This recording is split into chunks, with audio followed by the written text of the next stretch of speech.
Close your eyes and imagine this. You're suspended midair, blindfolded, limbs outstretched, floating weightlessly. Can't touch anything. Believed you would. You can't feel anything. You've just come into existence, but fully aware. Would you still know that you exist? Avicenna, the great Persian philosopher, his answer changed by his 20s, and political advisor. Think of him as a one. He was writing philosophical, and this was his masterstroke.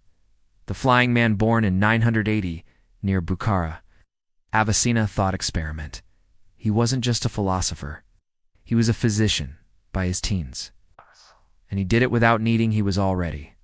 But you wouldn't be aware of the way we think about the soul forever.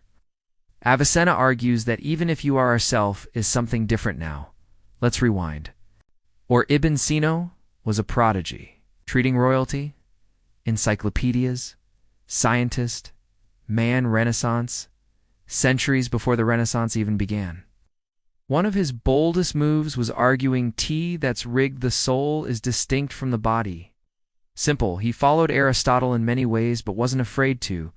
You wouldn't know you have hands, feet, or a face. Avicenna had already laid the foundation for that idea with his own style.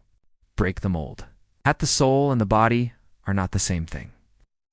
Centuries before Descartes came up with, I think, just pure logic. And while no touch, Avicenna's pure dualism still caught on, especially in Europe. No hearing, therefore I am.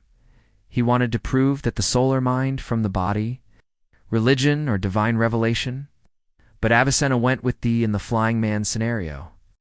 Are cut off from all sensory input, no sight, you would still affirm that you exist. At the time, most Islamic, your body at all. That means the thing you're sure exists is not your body, and hauntingly profound.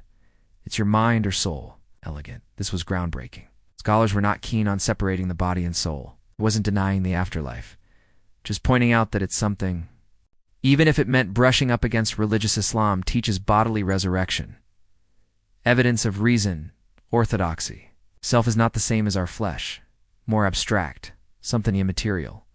He didn't stop there. Said that what we know intellectually, like the definition of a human being, cannot be stored in the body, the way a shape is stored in an organ like the eye. Try it yourself. Think of the sentence. Man is a rational, mortal animal.